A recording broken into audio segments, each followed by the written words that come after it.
Hello everyone and welcome back to the Synergy Sanctum. My name is Justin. Thank you so much for stopping by.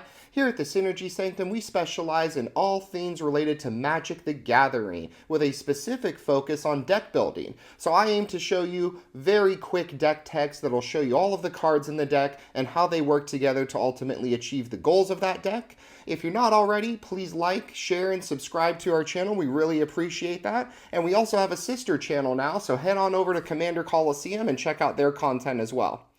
And for today's deck tech, we have for you Acererak the Archlich.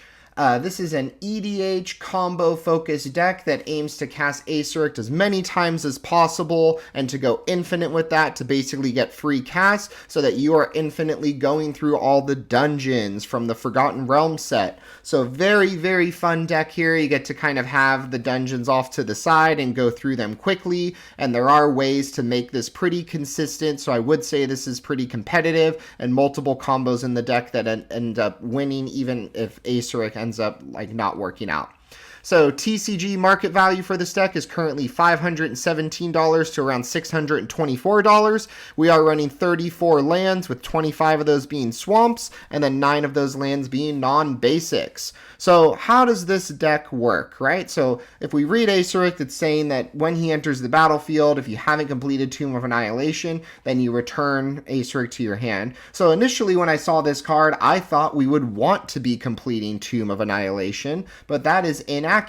We actually want to avoid going into Tomb of Annihilation the entire game. There's never going to be a moment that you want to go into that dungeon versus the other ones, because the second that it's completed, then Acererak is staying on the field. So the other two dungeons that we have available to us are Dungeon of the Mad Mage and then Lost Mine of Phandelver. So each of these, depending on what you currently need in the game, have different abilities that it's granting you off of each cast. So you're probably looking at casting Acererak anywhere from 3 to 4 times a turn, which is then going to trigger you going into 3 and 4 of these rooms. So if you're needing blockers, maybe you're picking one of the dungeons that creates a creature token. If you're needing mana, pick the one that has the treasure token. And if you're needing card draw, I would say the Dungeon of the Mad Mage does it a little better than the Lost Mine. But the Lost Mine you can get through quicker, so it is kind of just situational on where you need to go and what you need in the moment.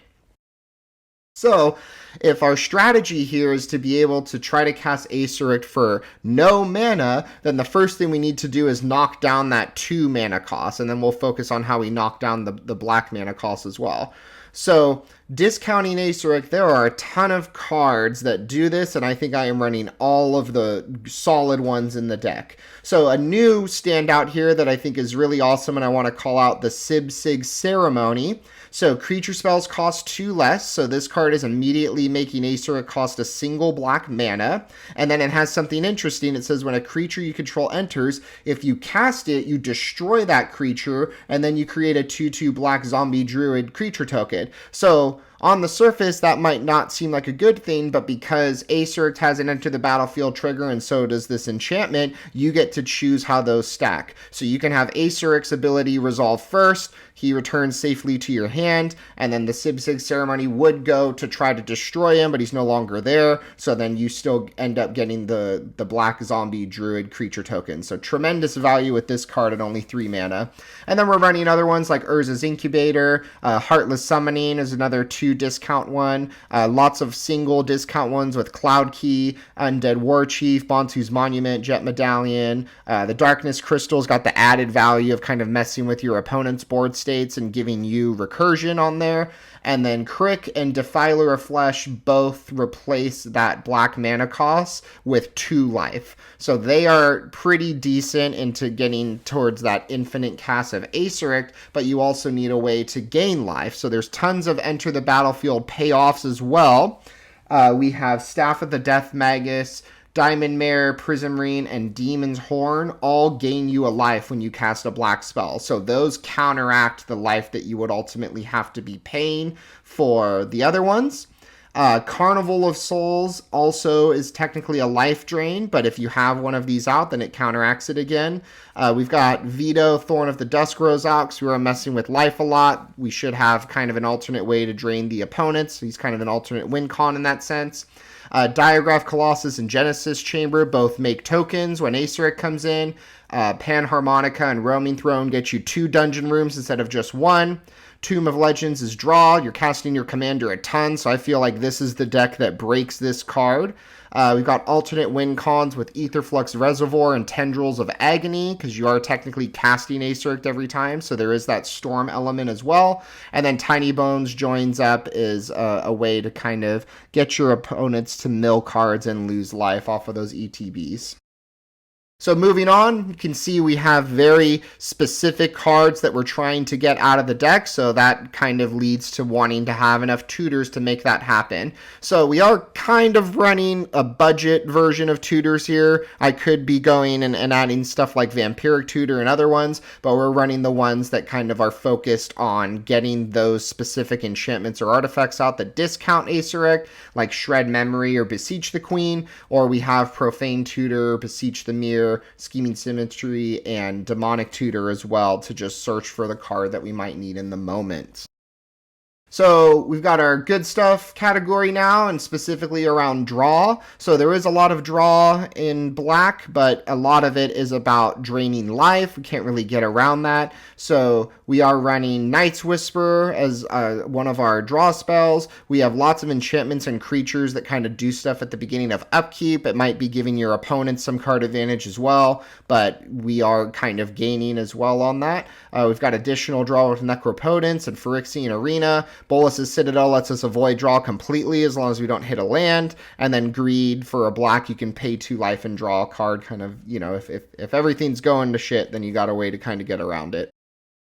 Other good stuff, and I call this section kind of being mean, as if it's not mean enough to cast Acererak infinitely and go into a billion dungeons. So Skithiryx, the Blight Dragon, been a showstopper since it was initially released in Scars of Mirrodin. It's mono black, infect, flying, so definitely a backup plan if our plan's not working. There is a combo here with Ayara, First of Lochthwain. So Ayara works with Acererak, where you are kind of gaining a life and making an opponent lose a life, but she's in here also because of Plague of Vermin. So Plague of Vermin says everybody bids life, and then you get that many rats at the end of that bidding, right? So you can basically bid for the amount of life that it's going to take to drain out an opponent, make 40 rats, and then you immediately gain all that life back with Ayara. So really broken here. And if we want to get even more mean, then we're running Marlin of the Mornsong with Opposition Agent. So you're going to make players not able to draw,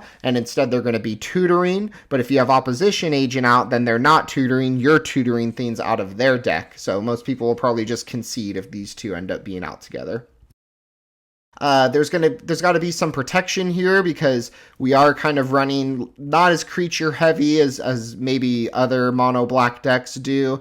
We are kind of just relying on casting Acererak the bunch from our hand and then getting those enter the battlefield effects. So cards like Silent Arbiter, Crawl Space, and No Mercy kind of discourage people from attacking us while we're trying to get those combo pieces. And then for removal, tons of removal, again, to kind of pillow fort and protect us. Toxic Deluge, Mutilate, all the ones you'd expect to see here. Damnation, and then single targeted removal. So Deadly Rollick might not seem like it's valuable here, but before Acererak's enter the battlefield trigger resolves, you could be casting this for free to exile something. And then same with Snuff Out, a free cast to kind of get rid of a non-black creature. And then finally, our mana base here. So I did put something that's not really a mana guy on here, but it is relevant with the Phyrexian altar. So Endrick Sar Master Breeder says, whenever you cast a creature spell, you get to make X 1/1 black thrall creatures, where X is that converted mana cost. So in the spirit of casting Acererak infinitely, if you have Endrick out in Phyrexian Altar, you cast Acererak and you make 3 black thrall creatures, and then you can immediately sack all 3 of those to Phyrexian Altar for 3 black mana and go and do infinite casts with Acererak as long as no one interacts with you. And you're just kind of like churning through those black thrall creatures. Ways of getting additional mana with Dark Ritual and Bubbly Muck, and then ways of doubling mana with the mono black cards that you'd expect here. So Necrona Revenant, Crypt Gas, Cage Sun, Extraplanar Lens, and then ways of getting more black mana with Cabal Coffers and Cabal Stronghold. And with that, our show has come to an end. Thank you so much for watching our video. And if you enjoyed that video, feel free to share it out with any friends who might find value in it as well. Thank you so much for stopping by. We hope to see you again soon. Have a good one.